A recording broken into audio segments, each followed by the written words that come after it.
take the right door on your way down. There's no telling where you'll end up.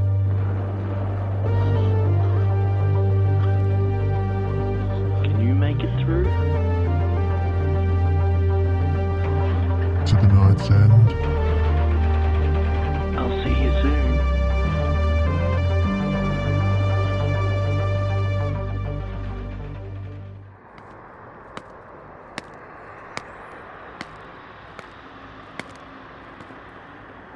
Welcome back, friend. What am I doing? Well, I'm carving pumpkins, of course. It's almost that time of year, you know. I've set the things to work. We have thousands of these to do before the 31st. That reminds me, our tale today is set on a Halloween night, where the veil is thin enough for a spill. Sit back, relax, and let's get started. Scarecrow Road, written by Lionel Ray Green.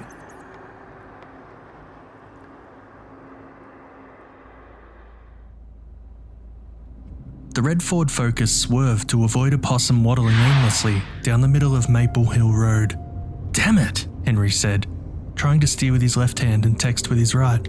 Which side of the road is the maze on? Henry texted his best friend Anthony. Henry had left his shift at Dairy Delight a half hour early so he could meet Anthony at the new Haunted Corn Maze, which had opened for the month of October. Today was Halloween, and this was the final night of the maze. Anthony said his girlfriend Jennifer was bringing her friend Danielle. That's all Anthony had to say for Henry to tell his manager he had to leave work early. Henry had a huge crush on Danielle, and tonight was the perfect opportunity to make his move. The potential love connection was also why Henry sped down Maple Hill Road 20 miles per hour above the speed limit, looking for the Haunted Corn Maze. His cell phone buzzed with directions from Anthony. First left after the 2 silos. 2 silos? Henry said to himself. How the hell am I supposed to see 2 silos in the middle of BFE at 9:30 at night? Henry lifted his foot off the gas pedal and carefully scanned his surroundings. To his left were trees as far as the eye could see. To his right was farmland and the silhouette of a barn in the distance. Henry had never driven down Maple Hill Road, so he wasn't 100% sure where he was going. He'd only heard of Maple Hill Road because of the stories about a haunted graveyard somewhere on Old Loomis Farm. People said the ghost of Old Man Loomis protected the cemetery by scaring off trespassers. Henry didn't even know if the Old Loomis Farm was a real place, but he'd heard stories about the unmarked graveyard. Some people called it Crybaby Grave because they said you can hear a baby crying at night. Henry had heard other stories of people who said they placed a candy bar on one of the graves, and when they returned the next morning, the candy bar was half eaten. Doesn't this maze know what advertising is? Henry grumbled. He'd seen the hand-painted wooden sign at the turn where the road met the highway. Haunted Corn Maze, 6 miles. But there'd been nothing since he started down this road, and he felt like he'd driven at least 5 miles. A glint of light to the right caught his eye, and Henry slowed to a stop and looked to the source of the light. Sitting in a rickety wooden rocking chair at the entrance of a dirt driveway was a man-sized scarecrow with a burlap bag for a head. It was decked out in a straw hat, denim overalls, a red and black checkered flannel shirt, filthy grey work gloves, and old boots. It had black buttons for eyes and a slit for a mouth. The scarecrow held a pitchfork in its right hand and a rotten wooden sign in its lap that read, Corn Maze. First left after the silos, my ass, Henry said as he turned off the road and onto the dirt driveway. Henry stopped at the scarecrow. He rolled down his window, but nobody was there taking money for admission. It was just the scarecrow, sitting in silence. Henry stared at the scarecrow for a solid minute. It looked like somebody dressed as a scarecrow. So much so that he almost asked the thing if this was the Haunted Corn Maze. Another glint of light up ahead pulled his gaze away. With one last glance at the scarecrow, Henry rolled up his window and slowly followed the driveway to the dilapidated barn with a cornfield behind it. Henry stopped his car, switched off the ignition, and exited the vehicle. It was pitch black. The crescent moon hung low in the sky. looking like the fingernail of some hidden giant. It was quiet too. The only sound was the breeze, causing the cornstalks to whisper secrets not meant for human ears. Nervous, but also excited to see Danielle, Henry started walking towards the cornfield.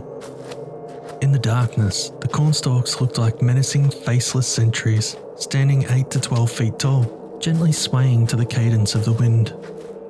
Henry's cell phone buzzed, causing him to jump. It was Anthony texting to ask where he was. I'm here. Henry texted back. Are you already in the maze? Henry reached the edge of the cornfield and stared into the darkness. Was that the sound of a baby crying? Henry strained to hear. Where was that light I saw? Henry decided to break the unnerving silence. Okay guys, I'm officially freaked out, Henry said. Nothing. Come on guys, where are you? Henry asked, lobbing the question at the cornfield. I'm right here. Henry turned around. The scarecrow sitting at the entrance had approached Henry from behind and now stood 10 feet away, holding its pitchfork straight up and down, with the tines pointed up at the darkling sky. I thought there was a person in there when I pulled up, Henry said. My friends told me they were already in the maze. I was looking for them. I can pay. Go into the cornfield and find them, the scarecrow said in a gravelly voice. That's okay, Henry said, fear creeping into his bones like cold water. I can wait for them in my car. The corners of the scarecrow's snake-slit mouth curved up into a smile. Henry jumped again as his cell phone buzzed. It was Anthony, texting again about Henry's whereabouts. Henry kept his eyes on the grinning scarecrow. That's my friend, he told the scarecrow. Let me text him back and see where he is. The scarecrow stood silent and still as a statue. I'm here. Henry texted. Where are you? We don't see you. Anthony texted back. We're at the entrance waiting for you. Hurry up. Danielle's ready to hang out with you. She thinks you're cute. Is the entrance by the barn? Henry texted. Is the scarecrow part of it? Henry waited a moment, staring at his cell phone screen, grateful to have a reason to avoid eye contact with the scarecrow's black button eyes. Anthony's next message paralyzed him for a moment. What barn? What scarecrow? Henry's eyes shifted from his cell phone to the scarecrow. The straw man still hadn't moved.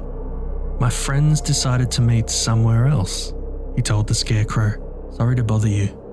Henry turned and started walking to his car.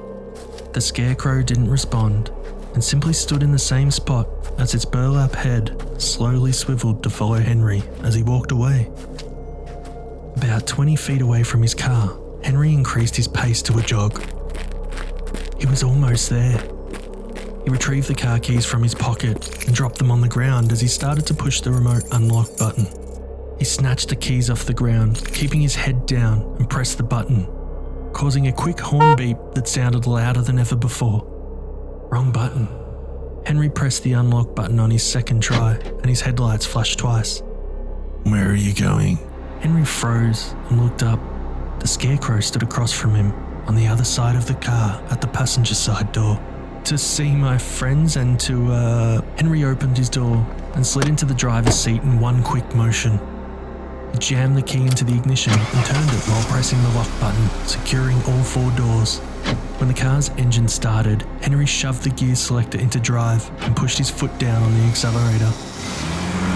His car lurched forward, and he turned the steering wheel, aiming the car in the direction of the road.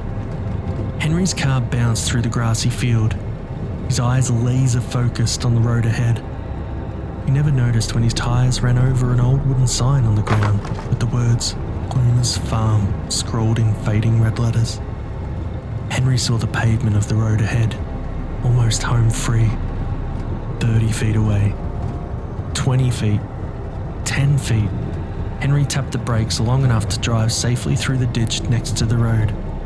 For a second, he thought his car was stuck as it scraped bottom, but the front-wheel drive jerked him onto the shoulder of the road. He then made a hard left turn back onto Maple Hill Road. Yeah! Henry yelled. Sayonara, you creepy son of a bitch! Henry raced toward the highway intersection, turned right, and headed home. Henry's cell phone buzzed. Are you coming or not? Anthony texted. He pulled into the empty parking lot at Lucky's Grocery. The store was closed, but Henry needed to calm down anyway, so he called Anthony. What's going on, man? Anthony answered on the first ring, annoyance punctuating his question. Dude, you won't believe what just happened to me, Henry said. I went to this other corn maze, and this scarecrow was there with a pitchfork, acting all weird. I just got the hell out of there. Scarecrow? Anthony said. What other corn maze? There was a corn maze on the Henry's reply ended in a choked gurgle as his phone dropped to the floorboard. He looked down and saw 4 bloody pitchfork tines poking through his chest. You still there? Henry? Henry? He could hear Anthony's distant voice from the floorboard. Henry glanced in his rearview mirror. Scarecrow's black button eyes stared back. Henry's head flopped forward, his chin resting on his chest. The Scarecrow pulled his pitchfork free, exited the car, and walked into the woods behind Lucky's. Just before midnight, the Scarecrow arrived at Old Loomis's farm, grabbed the wooden rocking chair at the entrance, dragged it to the barn, and tossed it inside the decaying structure. The Scarecrow walked into the cornfield, letting the sound of the baby's cry guide him to the clearing, dotted with a dozen small unmarked gravestones and a large wooden cross.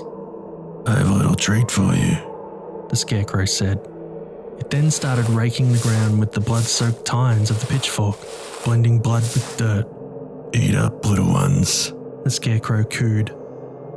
Dozens of tiny spectral fingers emerged from the ground like glowing grubworms. They snatched at the flecks of crimson staining the dirt and disappeared back underground. The feeding only lasted a few seconds. The Scarecrow surveyed the cemetery one more time, then tossed the pitchfork into the cornstalks and climbed onto the wooden cross. At midnight, the Scarecrow hung on the cross, lifeless but sentient, its black button eyes watching over Crybaby Grave until next Halloween, when his children must feed again.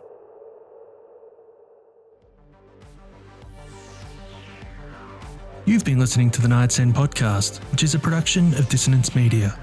Scarecrow Road was written by Lionel Ray Green. For more from Lionel, please head over to lionelraygreen.com. Link is in the episode notes. If you have enjoyed this episode, please consider leaving a rating and a review, as it helps us reach more people. Want more episodes? Why not join our Patreon to gain access to patron-exclusive episodes at patreon.com/Night's End Podcast. And as always, stay horrific, everyone.